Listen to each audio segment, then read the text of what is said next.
The holidays are here, Michelle. Are you scared?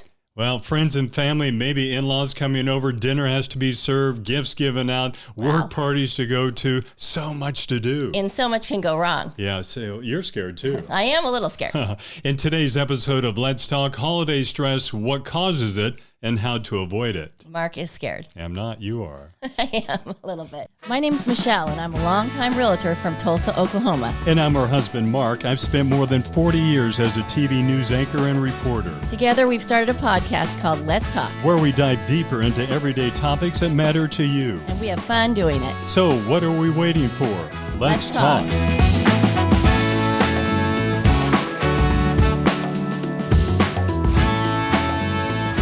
I read somewhere recently that 88% believe the holidays are the most stressful time of the year. 88%. That's 9 out of 10 people. Isn't that something? I find That's that crazy. Disturbing. Yes, a little it is. bit. I mean, maybe if you're coming to my house, you might get stressed out. This is supposed to be the most joyful time of the year, not the most stressful. And that's our topic today, holiday stress, what it is, what causes it, and what we can do to avoid it and reduce it. We're going to dive deeper into that. But first, Michelle, let's introduce our guest. So, first of all, I thought Mark was trying to do an intervention with me when I'm going to introduce our guest today. It's Dr. Fran Corona, clinical psychologist. Thank you for coming. Oh, thank you for inviting me. And you've been doing this how long?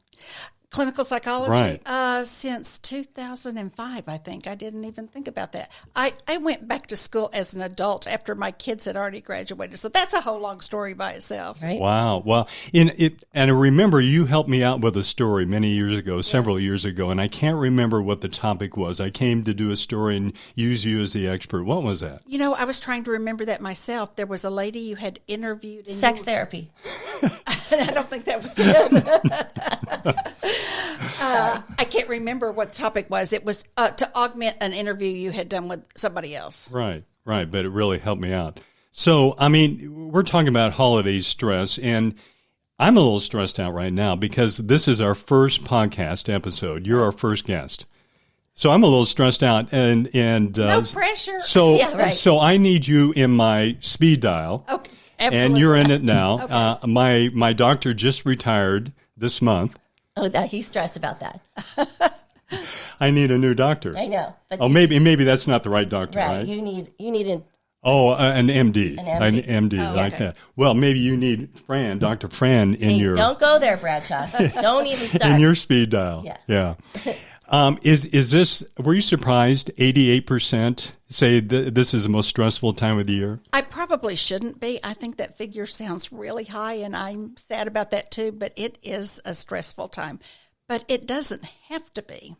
Now, did you, when you were practicing, do people come in this time of year or soon after the holidays and talk about holiday stress? Oh, this is good for business. Psychologists and health clubs.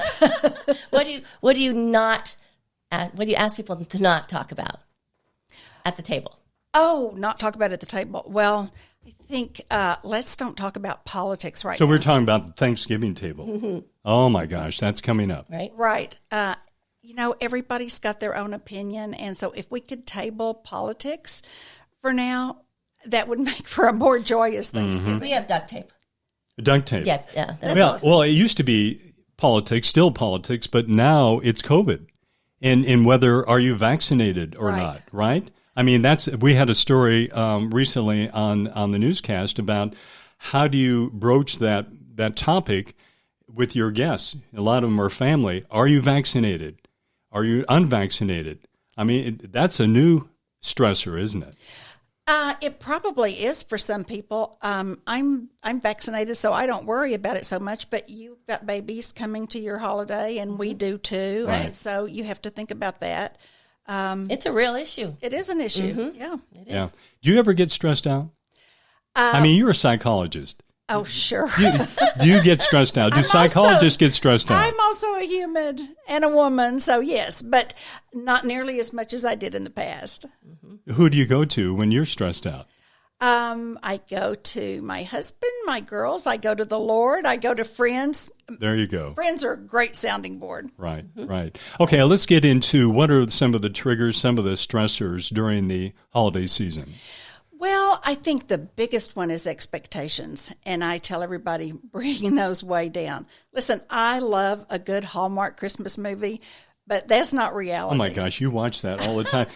Almost every day. They are not real, are they? No, but we watch them every day too. But life is not wrapped up with a kiss and a fresh snowfall. In 2 hours. Right. Right. Yeah. And we don't all live in that cute little Christmas town that's all perfect. So I tell everybody that's not reality. Your holiday is probably not going to go quite that well. So bring those expectations down. It's fine to post pictures of your beautiful family on social media, but just bear in mind, everybody's putting their best foot forward.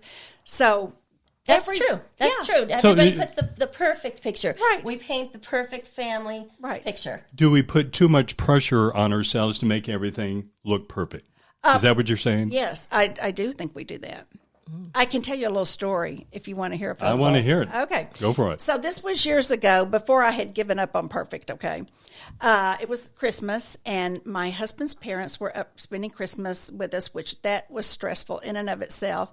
And I don't know why I decided to make this recipe that I found that was a lime green Jell-O mold, and it had snowballs in it. The snowballs were made out of cream cheese. Doesn't that sound delicious? It does.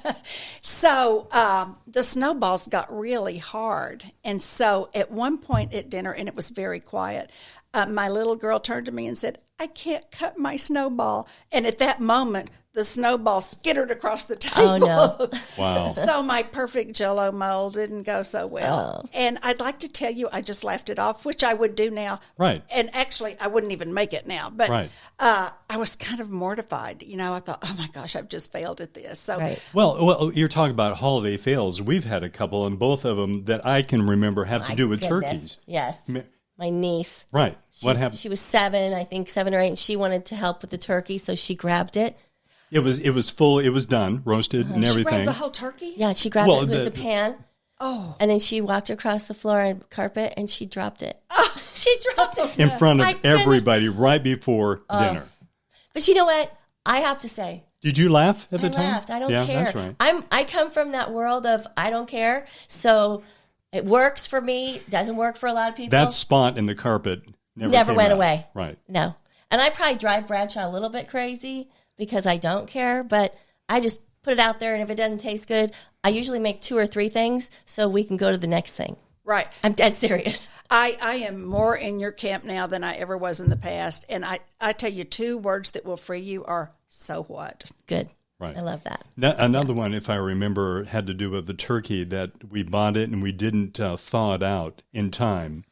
Thank you, Whole Foods. They saved us. Okay, so what happened is it was the morning of, it was Thursday morning, Thanksgiving morning, it was frozen, so we turned on the hot water and put it in hot water. And then I Googled that and said, Not supposed to do that. You're not supposed to do that. Yeah. You're going to get sick. So we went to Whole Foods. Yeah. And there was One turkey. lonely Charlie Brown turkey left. A fresh turkey that was thawed. Yeah. Yeah, Right. it was great. That was Right. for you. Yeah. That it was us. perfect. It worked out. I Right. caught my first turkey on fire Oh, my goodness. because I didn't take the bags out. It was turkey flambe. Oh, wow. Wow. That's funny. Okay, so trying to be perfect all the time is one stress, reasons why we're stressed out during the holiday. What else? Well, I think the holidays provide a great opportunity for us to get sucked back into family roles. And everybody has them. We all grow up with them, but you no longer have to be the family fixer or the family screw up. And I tell my clients, remind yourself you're an adult now and you can write your own script. Now, that is easier said than done because the pull is going to be come back and do the dance we're all familiar with.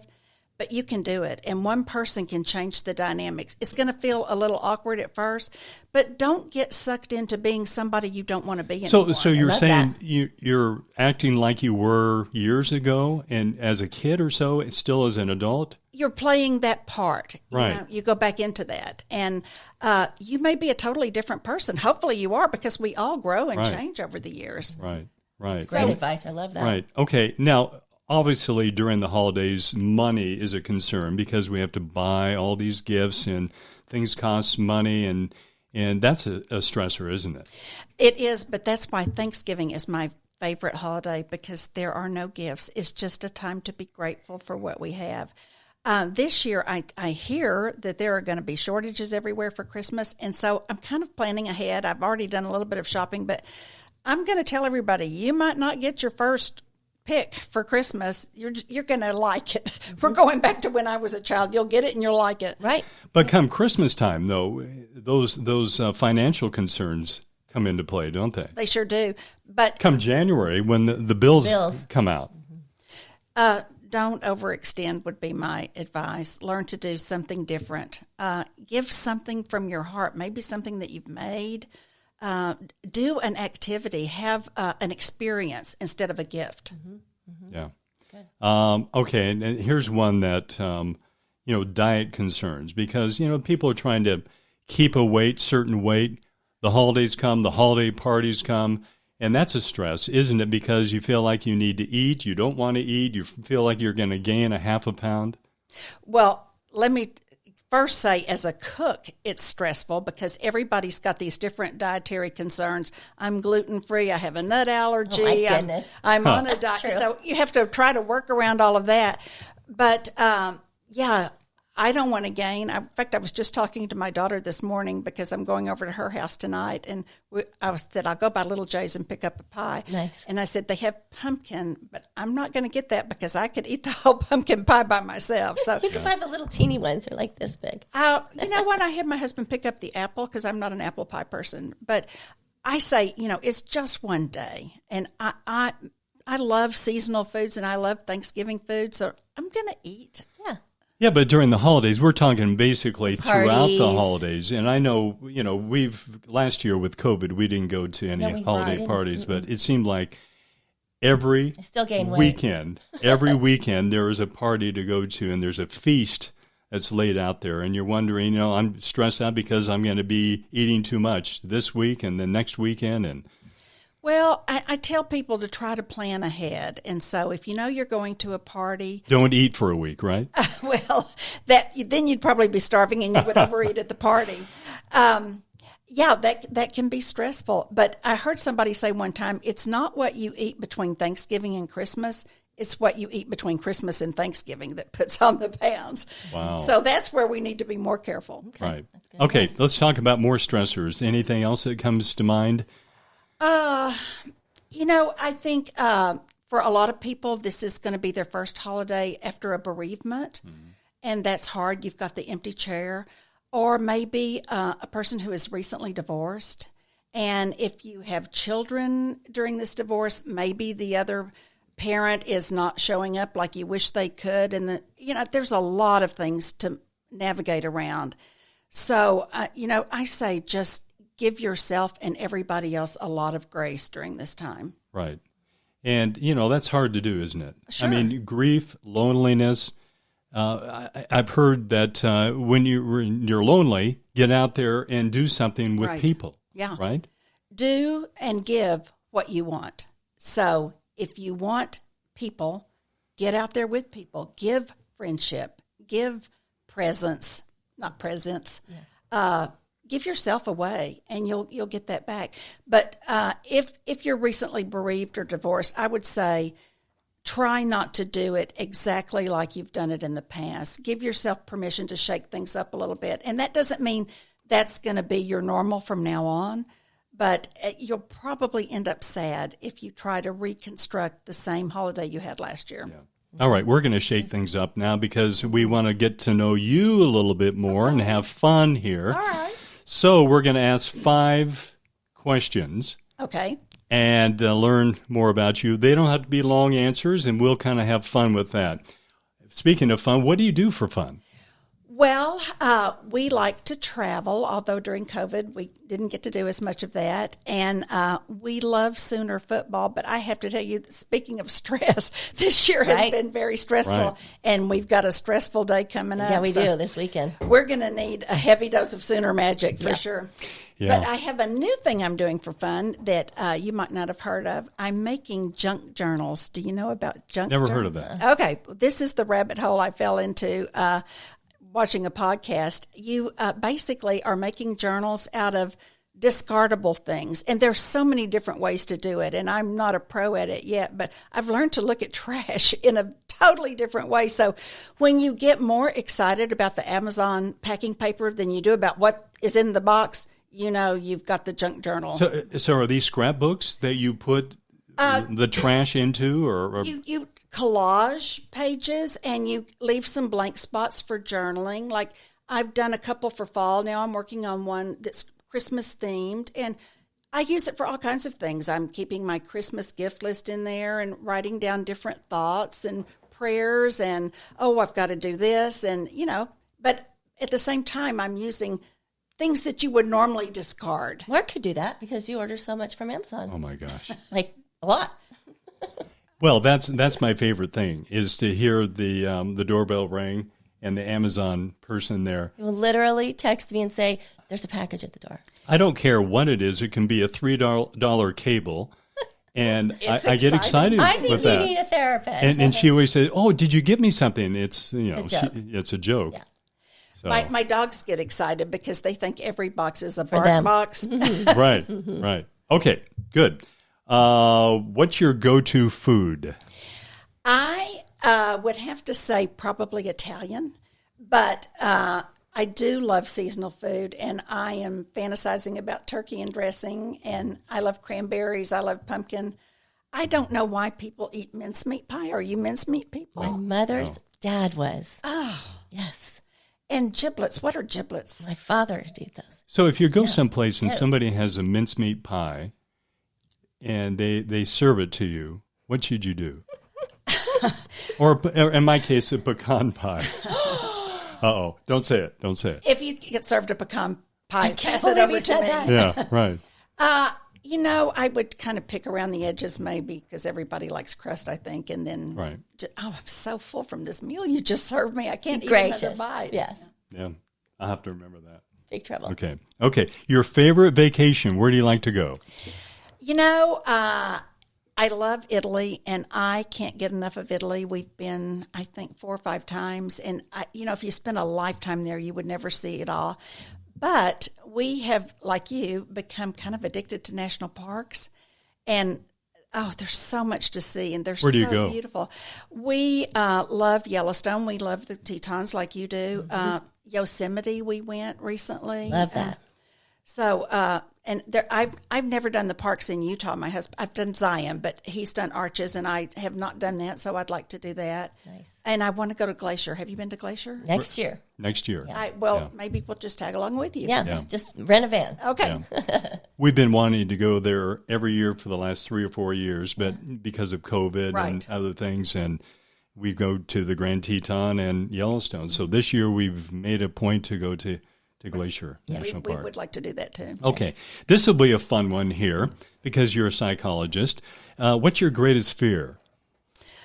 Or do you have fears? Come on, psychologists have fears. Sure. Yeah. I probably should say something creepy and crawly because I don't like those things. I don't like mice, and I'm probably a little bit afraid of them. But I guess my greatest fear would be something bigger, like losing a family member or just loss. And if I peel back all the layers of that, it has to do with control. And really, control is just an illusion because we really don't have that much control. But that would be something. I've got 2 college students driving home from Nashville today, and they're going to be on Interstate 40 with all those 18-wheelers, and that's scary. Who does that sound like? I worry about everything. You do, yeah. Mm-hmm. You stay up in the middle of the night, can't sleep. Yeah. I have no trouble sleeping. That's true. I wake him up. I literally will wake him up if he's snoring and he's sleeping hard. She gets angry because I'm asleep, and I act like I don't care because I'm asleep. And she's up at 3 in the morning worrying about something I worry that about you shouldn't people worry all the about. time. It's true. Right. Yeah. That's when I turn on Frasier. That's what I should do that. Yes, You're you right. Okay. I can do that from now on. Okay. Great advice. Okay.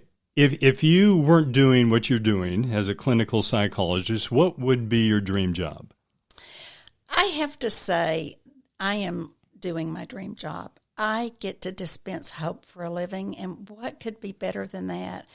I get to help put broken people back together. I get to help mend broken marriages. I love being there when my client has that aha moment where they have figured out a solution to their own problem, or the lights have come on and they've realized this is what I want out of life.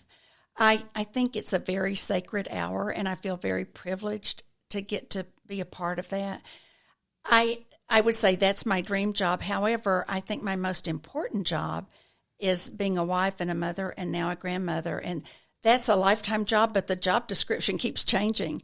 So I value that. And I know you all are fairly new grandparents, and there's nothing like it, is there? No, it's the best. Yeah. Yeah, we heard that beforehand, and I kind of... We're like, yeah, really. I don't know. I mean, when you become a grandparent, so what?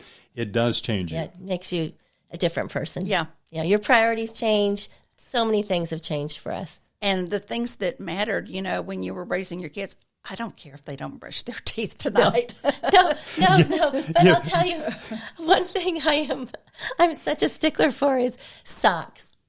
I always make sure the babies have socks on. Isn't that silly? Well, You mean they come over without socks, don't they? Somebody brings their baby Right. over without like socks on. one of our sons, right? Whose name shall be nameless. Right. You Our know middle who you son. are. Right. That's right. Okay. We got to wrap this up, but what's the takeaway from this? During the holiday season, started out by saying that 88% say this is the most stressful time of the year. What can we take away from this to drop that number down, reduce that, to make this more of a joyful time of the year? I would just say lower your expectations and take a moment and respond rather than react. Don't take the bait. Ooh, I like that. Don't take the bait. Yeah, So right. When somebody is If somebody, you mean like they want to talk about politics or if they want to, just zing dig at you. Yeah. Yeah. Hey, I get that. Really? Oh, yeah. Are we going to practice that this year? Tomorrow? Or Yeah. during the You know, holidays? I think, I'm just putting this out there, but my family, I told them this year, since we have brand new babies, I did say that. This is just lunch. Come when you can, go, whatever. There's no huge expectations, no big formal sit-down dinner for us. We're just going to enjoy seeing all the kids, because our family's growing, and then the other family that joins us, they've started growing, so we have babies. And boy, as your family grows, you get more moving parts, and you've got to stay flexible like that. Yeah. Your family loves you for that, Michelle. It's fun. I try to make it fun. All right, Dr. Fran, thank you very much. Thank you so much. Our first podcast episode. Oh, I'm so excited. Yeah, wow. I don't know how to end this. No one says how to end the podcast, so I don't know. I'll just say something Thank you like, very much. Happy Thanksgiving. right? A happy, Happy have a holidays. happy and relatively stress-free holidays. How's that? That'd be good.